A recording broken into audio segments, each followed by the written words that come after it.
Hello, everyone.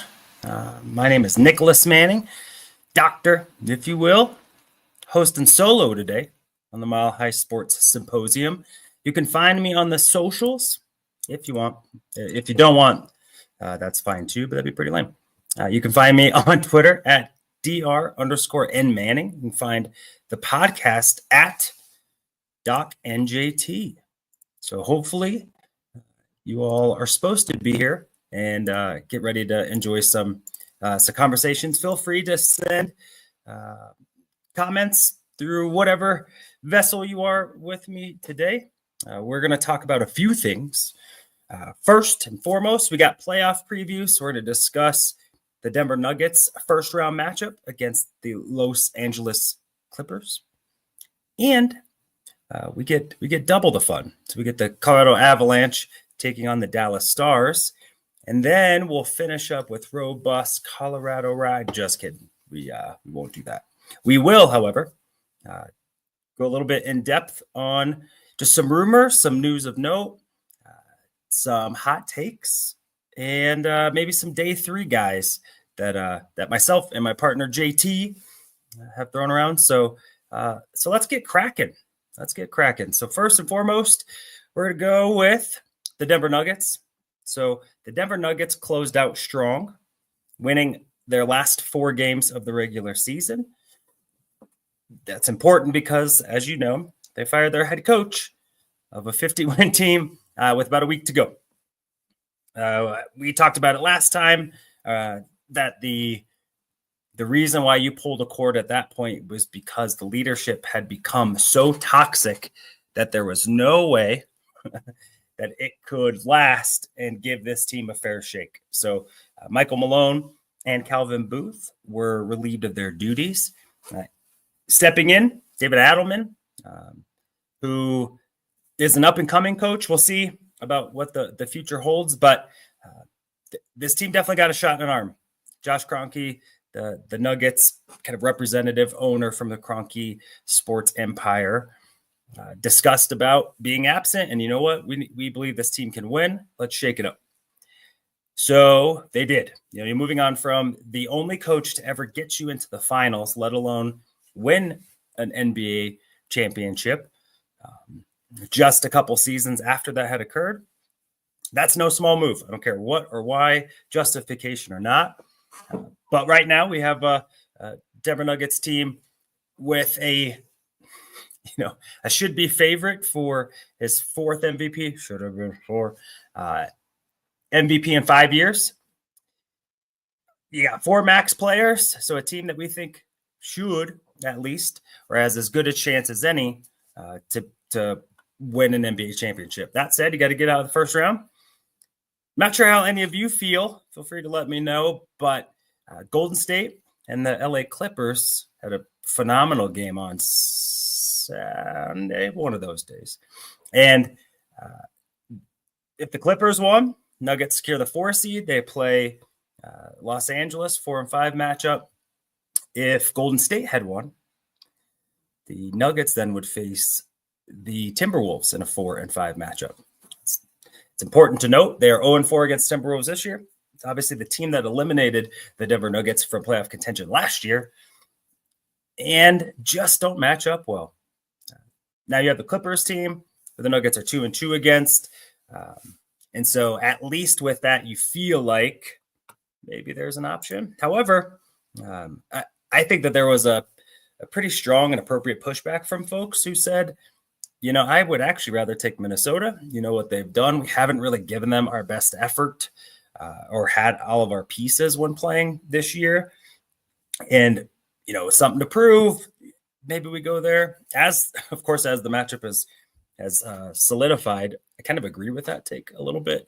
That said, we are going to go up against Kawhi Leonard, James Harden, and the Los Angeles Clippers. I concur, Chris. I think that this is going to be a really difficult matchup for the Nuggets, to be honest with you. I don't, outside of the Grizzlies maybe, and even against Golden State last night, the Grizzlies showed some grit. I don't think that there is an easy matchup in here, and especially for the flaws that the Denver Nuggets have. I don't think there was going to be a matchup that they were really going to feel comfortable about. So let's talk about it a little bit. Let's go into some of the matchups. So again, 4 versus 5 seed, game 1 beginning on Saturday, April 19th. Cool part is at 1:30 in the afternoon. Nice. I always appreciate those day weekend games. Like, you get a freebie for like the rest of the day. Game 2, Monday night. So both of those games in Denver, shift to LA, then volley back and forth. So you get a pretty solid week rest for a team that has been pushed. I think that's a pretty phenomenal thing. However, the Clippers and Kawhi Leonard, who has missed a lot of games, also gets about a week to let the body get right and prepare. So a couple things to keep our eye on. David Adelman, I think, has been tabbed or identified as maybe much more of an offensive-minded and creative coach, differing from Michael Malone. Michael Malone cut his teeth really in the defensive aspect of the game. And so what to make of that? I think the interesting part will be how different, or the level of competency we'll see between the Clippers, Tyronn Lue, who's been a phenomenal coach in several stops against Adelman. Bloodlines are strong. That said, we don't know how he's going to coach in the playoffs because he's never got to coach as an NBA head coach in the playoffs. So something for us to note. I think additionally, what are going to be some of the key matchups? So as Chris had stated, Kawhi Leonard he's just a different ball player. Mid-range game is always phenomenal. Long, he's efficient with the basketball, and he's become a much more improved three-point shooter. You have James Harden, who is a double-double machine and a nightly threat for a triple-double. And so it's really hard to see how the Nuggets will match up well with them. You got Christian Brown, who's a really good defender. Aaron Gordon, who seems to have his legs back, is a really good defender. Peyton Watson is a good shot blocker. On the ball defender for guys quicker than him, maybe. I mean, in the end, it's something to be able to pass around. But all eyes are really going to be on, at least from the Clippers' perspective, is Kawhi Leonard. I think if Kawhi Leonard has a Toronto-esque run, or Spurs, kind of late tenure with the Spurs run, the Clippers are a tough team. They played extremely well over the last several weeks. I think they're end of the year, what are they, 18-3 or 19, something to some degree. Someone feel free to let me know. But super important. So you got to know that Aaron Gordon is going to be tasked with stopping Kawhi Leonard. I would assume that Christian Brown will probably draw James Harden. Concern about that is James Harden is a magician at getting the foul call. My man flops more than a second-tier soccer player in Europe. But here we are. Got to do what we got to do. So hopefully we have some really good team defense. That said, Chris nailed it on the head. Jamal Murray needs to show up. Even though Nikola Jokic is the best basketball player in the world, the most valuable NBA player to their team, can't say over the world because I don't get to watch most of it, but I think we all can agree on that. That's Jamal Murray is going to be the linchpin on whether or not this team not only advances, but if they're going to be good enough to compete for an NBA title. What put them over the top 2 years ago was Jamal Murray being a legitimate superstar in the playoffs. I mean, he was led the series in scoring a couple of times or close to, big shots, grit, and fearlessness attacking the basket. We haven't seen that since. This year, he has averaged a career high for scoring the basketball. So even though I think we all have some knocks about Jamal Murray, there has been improvement over this season than there wasn't. The question is, do we get playoff Jamal again?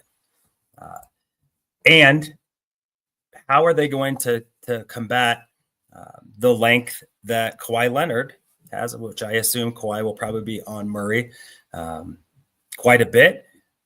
length really frustrates Jamal. Jamal's not a speed demon. He's not a guy that can put his head down and get by guys. So he's relying much more on creativity. How in shape is he to be able to run off ball screens? And are other guys going to be able to hit shots when Jamal has to or should pass one up to be able to help the defense stay honest? So I think that is significant. The second biggest piece isn't about when Nikola Jokic is on the floor. It's what happens when Nikola Jokic is off the floor. So on the floor, the Nuggets are 19.8 points per 100 possessions better than their opponent, which I believe is first. With him off of the floor, they are minus 10.5, with a swing of 9.3. Essentially, they are top 10 offense in history good when he's on the floor. 1997, 98 Nuggets bad when he's off.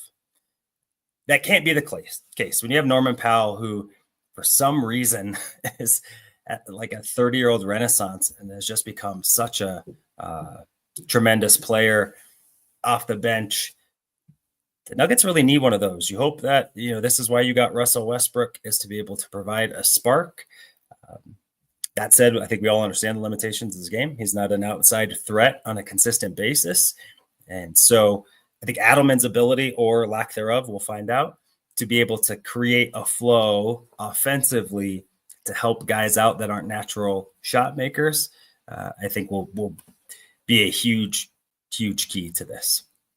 So what do you all think? Do you think that the Nuggets are in a good prime position to be able to come away with a win? I think that this is a really tough matchup. I think Nikola Jokic is in the best spot that he's been in a long time. I think Jamal Murray is playing well. I do think that the subtraction of Michael Malone has created a positive bubble for this team where there is, I think, less internal friction. Word from the street was, Jamal Murray has been the most upbeat to, or at least visibly, in the locker room, pregame, postgames, all of that stuff that people have seen that they remember.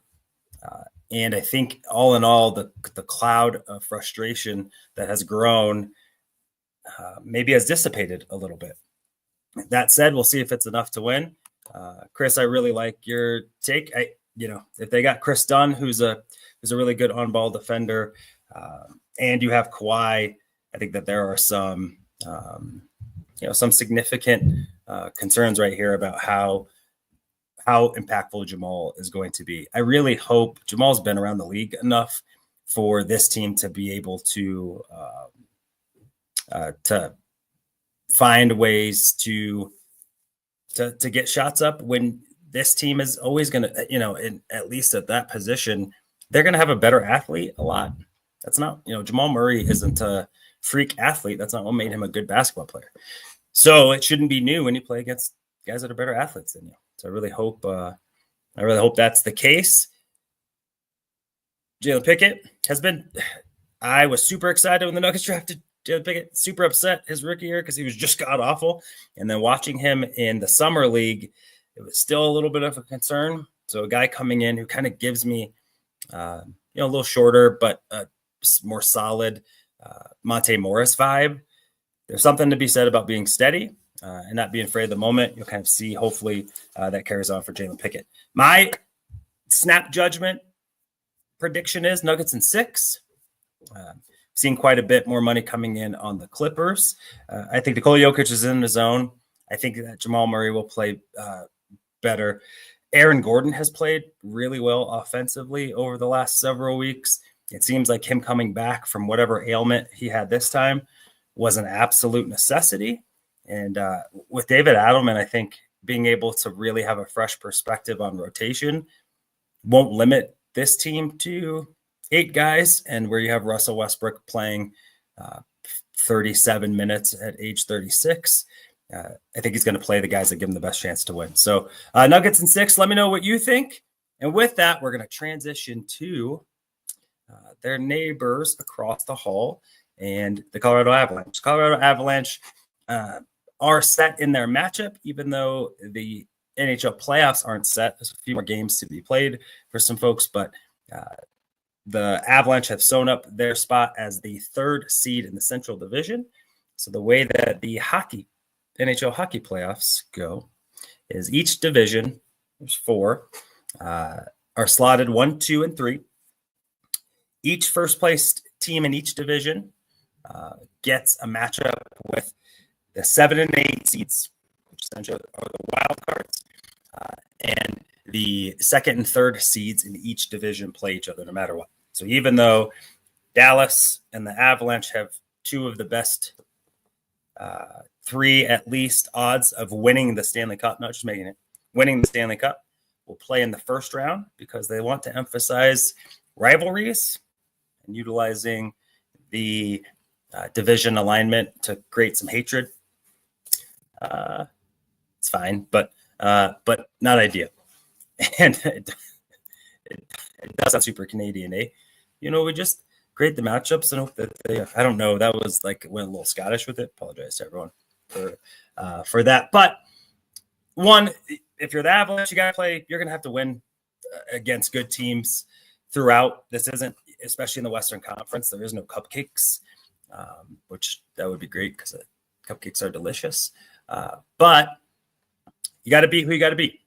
And Dallas has been a tough matchup for the Avalanche. This will be the 3rd time in the last 6 years that they have played in the playoffs.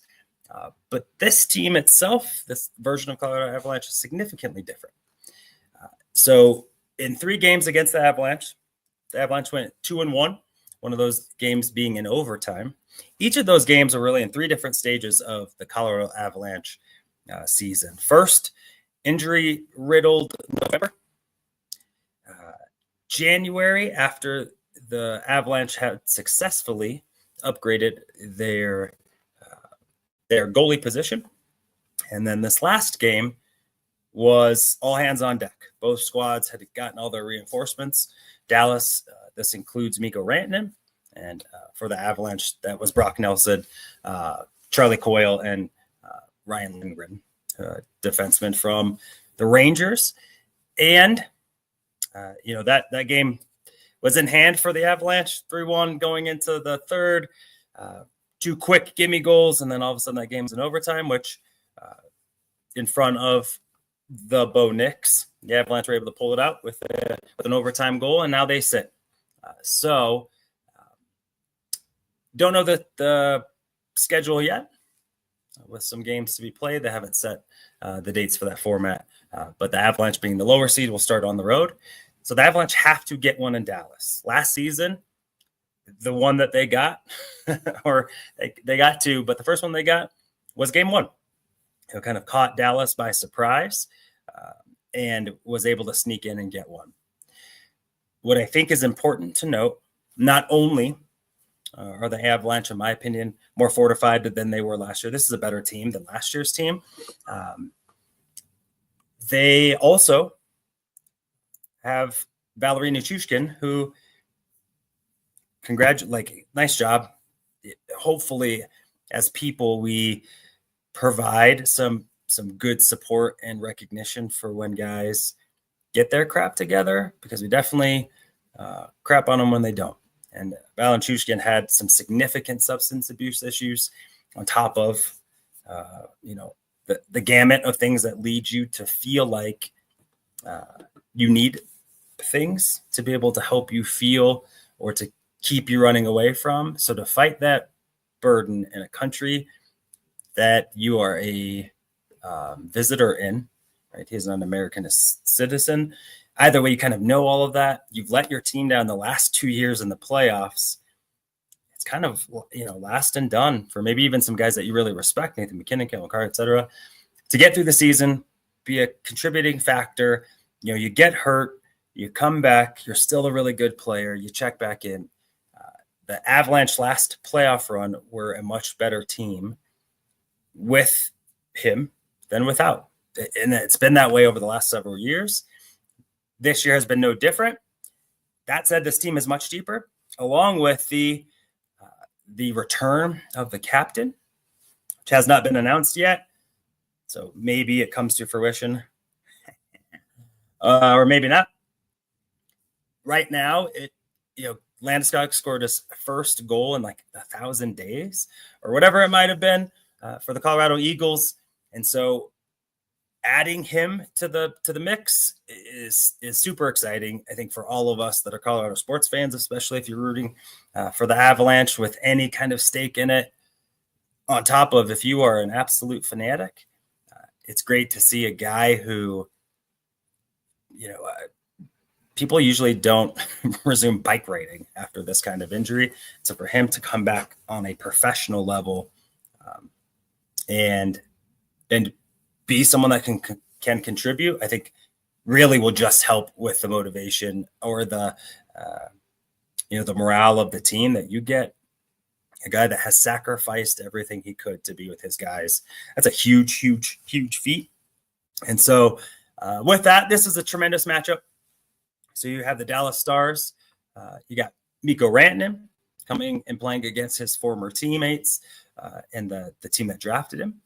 You have Nathan MacKinnon, who is a front runner again for the Hart Trophy, the MVP in the NHL. The Norris Trophy for Cale Makar as the league's best defenseman are absolutely in sight.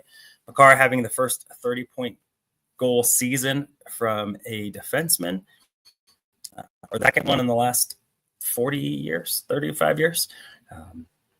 So you feel like there's, this has the makeup of being a tremendous series. Dallas is the goals per game is the third best offensive hockey team in the league. And we've seen the kind of takeoff that's happened with the additions for the Colorado Avalanche since July. And so really, I think Dallas, I don't know anymore, actually. You know what, Nick? I don't know. I don't know if Dallas has a better player for player roster now than the Colorado Avalanche did. Last year when they faced off, the Avalanche had better top tier talent. Their elite players were better than Dallas's elite players, but the part that didn't get them to the next round was the rest of the guys on your third line, your fourth line. Getting Brock Nelson to come in and really solidify that second line center position has been phenomenal. Marty Netchis has been the fastest player in the NHL. You add him next to Nathan MacKinnon, and dear goodness, no wonder the chemistry has been so hot. You have the aforementioned Cale Makar and Devon Taves playing phenomenal hockey, and Blackwood has been everything we could have asked for in the net. And so, which way do we think it's going to go? I think right now it's a slight bend to Dallas. And with that, it's been a toggle back and forth about who's going to represent the Western Conference in the Stanley Cup. And usually that's going to come from this game. No matter what, kind of beating the Avalanche right now is a difficult thing, or has been this season for Dallas. I don't think that's going to change. Out of the two teams, the Nuggets and the Avalanche have a better chance of winning the Stanley Cup. They also have a bigger chance of getting ousted in the first round because of just a significant matchup challenge that they're going to have. Mackenzie Blackwood, 2.33 goals against average, 913 save percentage for Colorado, has been just absolutely phenomenal. And I think that's going to put them over top. With your backup and Wedgwood giving up less than 2 goals a game for the Colorado Avalanche, if anything were to happen, I think you feel really, really good about that spot and the depth of. So I think this is a full 7. I think that this is going to be a knockout, drag out.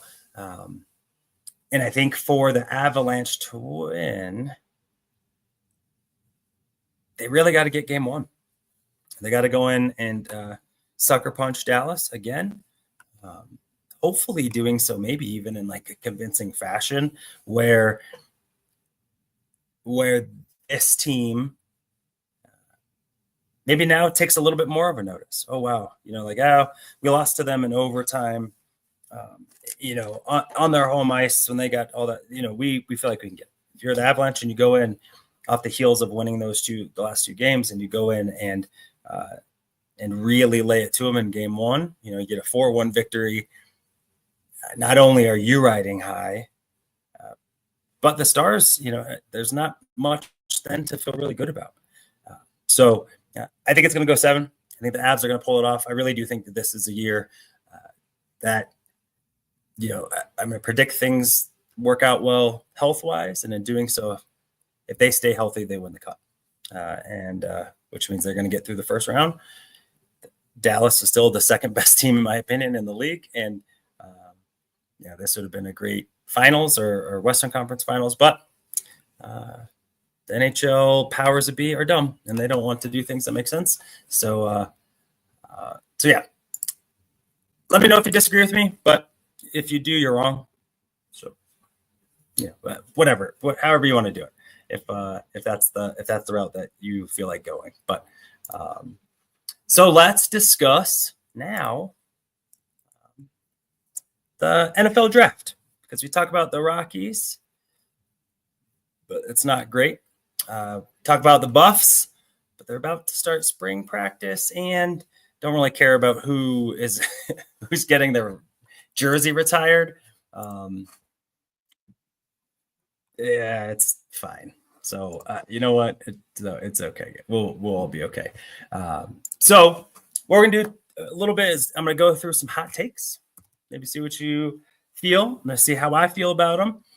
A few of them are from our own JT, who's not feeling well. So my man is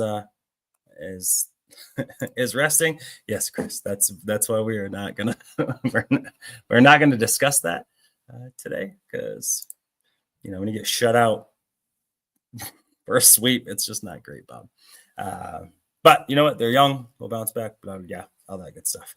A pretty cool tidbit from Ashton Genty himself, saying the two teams that really had the most interest in me at the combine were the Las Vegas Raiders, which I think we've all seen plenty of mocks where he doesn't get past 6 because the Raiders get him. And the other team was the Broncos. And even though Sean Payton wasn't in the room when they did film study, the contingent still put the work in. We'll see if it's smoke season or if it's not. But from Ashton Genty's point of view, the Broncos had acted in a way that gave him the interpretation that they were looking, really close. So hot take for a lot of folks has been, the Broncos are going to move heaven and earth to get high enough to get 1. Question being for most of you folks is, how high would that be? How high would you feel comfortable with for the Denver Broncos to move assets to get up to 5 to in front of the Raiders, or 11 maybe to get in front of kind of the next wave? You have a relationship with the folks in San Francisco. Additionally, I think at 7, we got connections with the Jets. So we'll kind of see what it be. I would agree, Chris, if you're gonna move up to a spot that's no doubt. There's no point in moving up kind of to close enough. And so I don't know how I feel about that. I like Ashton Genty. I feel like it's become like fanboy season where, like he's the greatest thing in the history of football. And though I really do like him, I don't know that he's generational. And I think if you're going to move heaven and earth for a running back, you better do so because he is Saquon Barkley. And even when Saquon Barkley was drafted, most people didn't think it was great really until last season. And then here we are. So a couple hot takes hearing out there that Will Campbell tackle LSU is going to fall out of the top 10. With that, there's prospect fatigue. You talk about a guy over and over and over again, and at some point, it's just not as shiny anymore. So is Will Campbell a victim maybe of his own success? Played as a true freshman in the SEC at left tackle and has done so at a high level. Measurables when it comes to testing with quickness, agility, those kind of things, Will Campbell has been phenomenal. His arms measure shorter than kind of the unofficial cut line. And with that, I think we project the demise of this guy. He couldn't play because his arms aren't long enough, as though that has never been the case. If teams don't see him at a tackle, but obviously he's one of the best linemen in this draft. But do you take a guard, or do you take a guy that you're gonna have to bump inside to a position he hasn't played with a top 10 pick? I don't know. I don't know. It would be hard for me to see Will Campbell falling too far because of that. I do think he can fall because none of these prospects on the offensive line are as bulletproof, maybe as we have seen in the past. And in doing so, I do think that he is going to be a victim of that space. I think he's going to get pushed down because you are going to have a tremendous run. Maybe, if you have two quarterbacks that get drafted in the first half of the first round, you have a running back at least, and potentially two, as we're hearing, that Amari Hampton, won't get past 12 to 14. Two tight ends will likely be gone in the first half. Some breakout defenders, and wow, where did they all go? And I think, if Will Campbell fell and the Broncos had an opportunity to get him, and their top targets like Genty or Tyler Warren or T-Mac were gone, I'd be all for it. Give me the best line. Gives you some flexibility with some guys that are underperforming to move on. Another hot take. See what you all think. Colson Loveland drafted before Tyler Warren. There are absolutely people I respect out there who think he's that Colson Loveland is their tight end one. Joel Klatt being one. A few other guys that really think highly of Colson Loveland. Our own JT, my co-host. Really, youth and kind of your explosive athletic frame is Colson Loveland. Your jack of all trades, maybe doesn't wow you in speed and quickness, etc. Tyler Warren, but he's athletic enough to line up everywhere. It was Colson Loveland to really start bowl season. Tyler Warren kind of took off, and now I think it's settled itself down to maybe a 60-40 Tyler Warren split. But several people feel like Colson Loveland will get drafted before Tyler Warren. What do you think? I don't think that will occur. But I think that that's an interesting hot take that I think has legs. So I wouldn't be shocked, even though I wouldn't take him before. It doesn't mean that it won't happen. Next one, we got Trayvon Henderson, running back, The Ohio State University. Some hot takes and some rumors are he might get drafted before Amari Hampton, so that he would be the running back too, even though I think it's been presumed since last season that Amari Hampton was RB2 and would be RB1. If he came out last year, he would have been RB1. Probably if he comes out next year, he's RB1. Ashton Genty, I think, is RB1 for most people, even though another hot take that I hear quite a bit. So if you don't believe that Trayvon Henderson is better than Amari Hampton, there are people that think Amari Hampton will be a better pro than Ashton Genty, which I think is just interesting. For as generational as Genty is, no one's saying that Travis Hunter will be, someone's going to be better than Travis Hunter in this draft. Haven't heard that yet at receiver or at corner. Maybe a little bit with Will Johnson, but definitely not solidified. I'm going to put my on the table and stand on business. So I don't think Trayvon Henderson will go in front of Amari Hampton. I'm worried about Trayvon Henderson being, I don't think he's a 20 to 25 carry a game guy. That said, tremendous job at blitz pickup, which if you want to be a 3-down player, it's not whether or not you can convert on 2nd and 1, it's whether or not you can pick up a blitz on 3rd and 5. I agree. I think it's what running back that you're looking for. I also think that we're overvaluing the push-up. I think the narrative around the positions that we're going to get a push-up, there's so much depth in the running back room of this draft that really, unless you're in love with a guy, and not just what do you think fits best in your system, but this guy is a game changer and we are a running back away kind of thing. Why would you draft one that early when there's going to be so many good ones in the 2nd, 3rd, and 4th round? I agree. Just like you all, when you are on Tinder, most people are lying. Just saying. Cutting it a little bit too. We got Josh Connerly, who I really like. Josh Connerly, tremendous athlete, really smart player, sound, did at a high level, Oregon tackle. Will be the 3rd lineman drafted behind Campbell and Membu.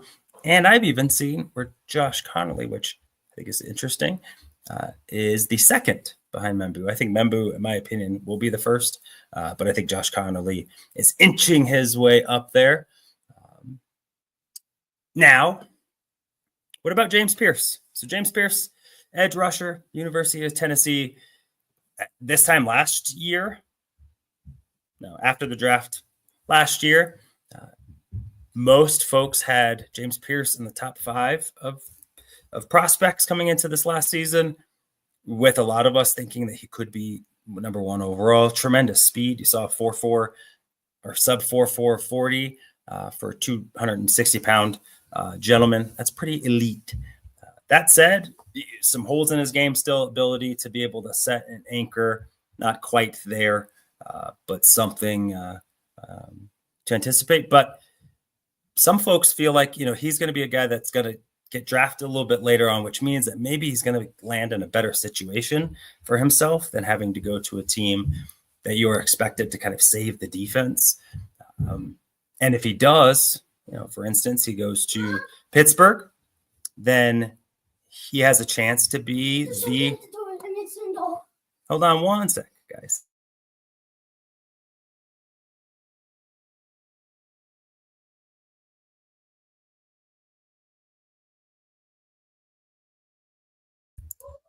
So, back at it. That's what happens when you got kids, guys. James Pierce, if he lands in maybe Pittsburgh, what an absolute opportunity he would have to have maybe the best season as a rookie, especially on a defensive level.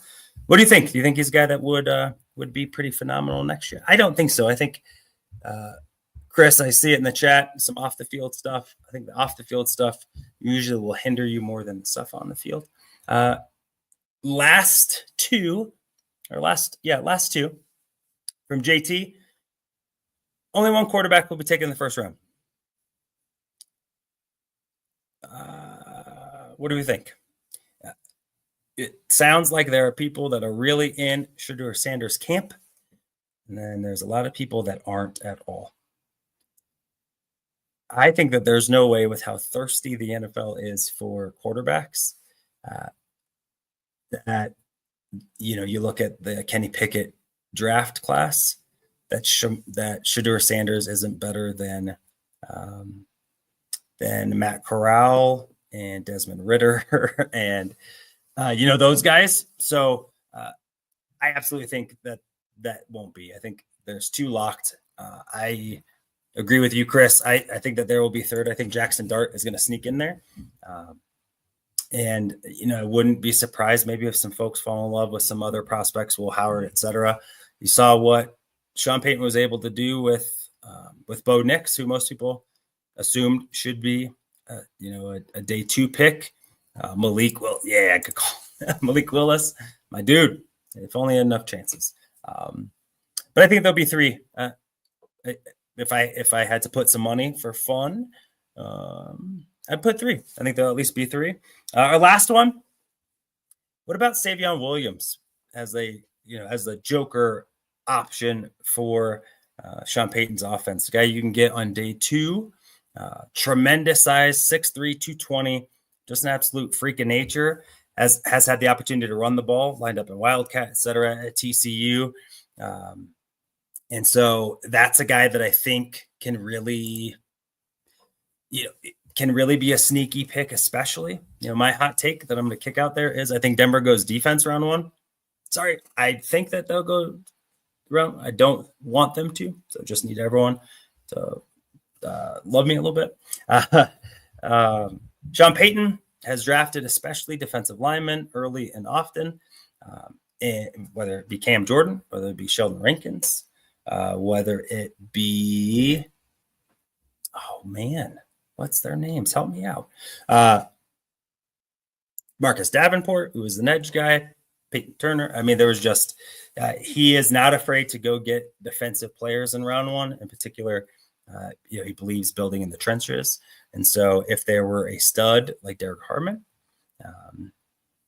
if there were other options for this team to take a really impactful defensive lineman with, you have Zach Allen for 1 more year, you have JFM for 1 more year. Really, you just have DJ Jones, and with most of your defensive line being up for their contracts to expire after the season, I think replenishing that with a really deep class that has some top tier talent, I would really, I would enjoy. So my hot take is I think the Broncos are going to go defense round 1. And in doing so, I hope that they trade back, get a defensive player, grab an extra pick, and then, move up again, maybe in the early 30s to get their skill player, which I think the first one taken will be a receiver. I know. Crazy.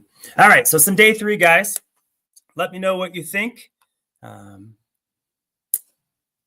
First up, we have Malachi Moore, safety from Alabama, as one of JT's favorite options on day 3.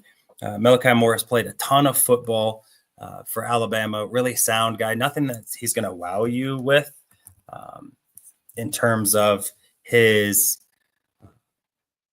measurables. So his measurables, he's going to be a guy that that has enough, 5'11", about 200 pounds. So not overly, not overly wow factor, but a good enough athlete that I think you feel like you're getting, someone that can be a good contributor, and playing as much football as he has. I think he's a guy too that wouldn't be scared to come in and to contribute. And so that's a guy to keep an eye on. He played in a hybrid position, so was able to come down in the box. But he's only 5'11", 196. So I don't know if that would be a guy for the Broncos necessarily, but not awful. Next up, Torrey Horton, wide receiver, Colorado State. I really like Torrey Horton. Obviously injured a little bit this year, but previous seasons was a phenomenal player for a pretty bad program. 6'2", 196 as a RAS score, so a relative athletic score of 9.83. So in the 98th percentile of receivers who've tested at the combine since, or in the draft process since 2000 something. So it's been a while. I think it's a guy, he checks a lot of the boxes for what the Broncos would do, and probably where they want to grab a guy. I don't know that they're going to get a day 1 or even a day 2 guy like I would like. But maybe Torrey Horton you can grab in the 3rd or 4th round. But likely on that day 3, I think that would be a great get. Jordan Phillips, nose tackle for Maryland.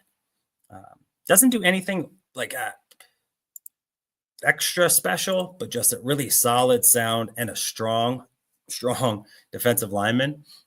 And I think he's a guy that with good leverage and good strength at 312 pounds can give you some really good rotational minutes. Teddy Buchanan, linebacker at Cal, a really plus athlete, and has shown the capability to to remain on the field for all 3 downs. I think if you're, at no point in drafting a 2-down thumper when you can draft a guy at 6'2", 230, who's got some tremendous range. So let's see. So last season, 114 tackles, 12 sacks or 12 tackles for loss, 5 sacks, 4 pass breakups, 2 forced fumbles. Not too bad. Not too bad. Obviously, if you went to Cal and graduated with your degree, you're pretty smart. Jamon Dumas-Johnson, linebacker out of Kentucky. So a guy who transferred to Kentucky and has been a really good player, a little more undersized, 6 foot, about 238, but a 90, athlete in the 90-ish percentile, and has a nose for the football. I think he's a playmaker. Same with Cody Simon, linebacker from the Ohio State University. Really showed out well. I'm not really sure about why he hasn't got more love. A good athlete, not an elite athlete, but a really good athlete, 6'1", 230. And then some more of JT's finest hits. Hunter Wohler, safety out of Wisconsin. I would get him, just that name is dope, but also really plus athlete, 6'2", 213. So fits the physicality bill, really good blitzer. I think could really make an impact too on special teams. Phil Maffa, who, it's interesting because really when you look at Clemson's running backs over the last several years, it's really been speed. You got Travis Etienne, etc. Spiller from back in the day, guys really with some wheels. But Phil Maffa was not that. So 6 foot, 235, really one cut, lower your shoulder. So I think if you're looking for a tough football player, Phil Maffa might be it. And then last from JT, Thomas Fadone, tight end out of Nebraska. Again, good athlete, older prospect. I think he's been in college for a while. And in doing so, should be able to come in and contribute fairly early. Real negative thing is medicals. The guy has had 2 ACL injuries, but if he's healthy at 6'5", 250 plus, 34-inch arms, has good explosiveness, is a good physical blocker. So if you can help him a little bit more with his craft and keep him upright and healthy, I think he's a guy that could contribute, especially on day 3 for a team that's looking for a more traditional Y to complement Evan Ingram at that joker. And I think a guy like Thomas Fadone could absolutely be someone to bring in and could do so pretty late.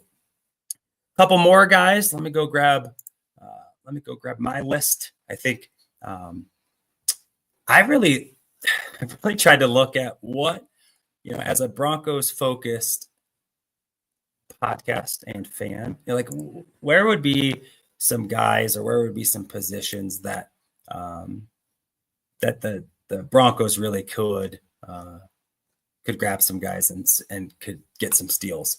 Day 3 guy that I really like, cornerback out of UTEP. Texas San Antonio. Sorry. Is Zach Frazier. We talked about this probably a couple pods ago, but I'm going to land base with you anyway. Former JUCO All-American, only year starting experience on his belt at the FBS level was last year.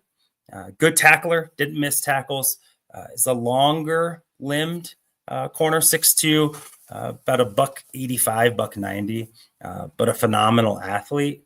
And it sounds like, he's been pretty coachable, had 6 picks last year and 5 pass breakups. So wasn't playing, probably the most complex systems or against the best talent, but was a guy that absolutely came to play and earned his opportunity to be drafted. And I think he's a guy with his athletic makeup would be someone that the Broncos, I think, could take a look at. A couple more players that I think would be pretty cool. Jack Nelson, I think tackle for Wisconsin. Wisconsin linemen are usually pretty good, but this is a guy who consistently wins in the trenches. 6'7", 315, plays with a really good motor as an offensive lineman. And so you know that he's really going to work hard to finish blocks, etc. And I think that that's something that this team could have. A couple guards to keep notice of. Joshua Gray, 5-year starter, Oregon State, started at tackle, moved in, so some position versatility. And Clay Webb, who was at Jackson State, a really good athlete, super strong and good technical player, which coming from a smaller school, that's a really good sign that you have gotten to that level of coaching, etc. A guy who maybe could be a sneaky option if Sean Payton really did want to upgrade that center position. Jared Wilson, center from Georgia, younger player, super raw, but a tremendous athlete, and someone I really would love to see have an opportunity in Denver. Finally, a really good athlete, Isaac Tesela, 6'3", 215, tremendous athlete, a guy who hasn't had the same opportunities to be able to contribute at the FBS level, has never topped 600 yards in a season, whether that was at the lower levels or at the Power 4 level. And so a guy that I think could help the Broncos. Last but not least, hit you with a couple running backs. So LaQuint Allen, we talked about it with our guy Chris a couple shows ago. The more I look at it, and especially if you're not going to go early for one of those top tier backs, I think LaQuint Allen really, the system that they run in Syracuse, I think is really transferable, has shown the ability to be a good receiver, and is the size of a guy that can contribute on 3 downs. And I think I'm also coming back around a little bit to Trevor Etienne. Heard Jeff Legwald talk about it the other day about he's one of the better running backs in this class in blitz pickup. So being able to stay on the field on 3rd down, not just because you're getting the ball thrown to you, Jaleel McLaughlin, but that you're willing to put your nose in there and do some work. And in the SEC, you're not getting a ton of cupcakes for guys to block. You're getting the best of the best in that conference, and standing 5'8" and about 200 pounds, has done a good job about being able to do that, and then adding to his versatility. So not just a name, with his brother being a former 1st-round pick, but a guy I think could really come and contribute. So with that, I appreciate you all. Thanks for hanging in with me. Feel free to leave me a note, send a message on the old Twitter sphere to our account or directly to me, whether that was you appreciate it or you want to talk ball, or hey Nick, don't ever do solo again. All that's fair.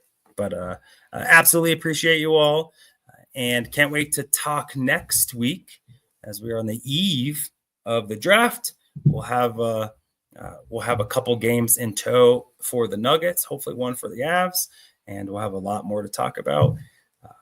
Till then, though, hopefully everyone takes care of each other. And if you need a script for sports, let me know. Fast lane when I pass in the street, bag of money in the passenger seat. Simcoe's been asking for me on the road from the west to the east. Way up, I might never come down, cause the coast's racking up the flame out. So high, I might never come down, so what, this is my lifestyle. Wait a minute, work hard.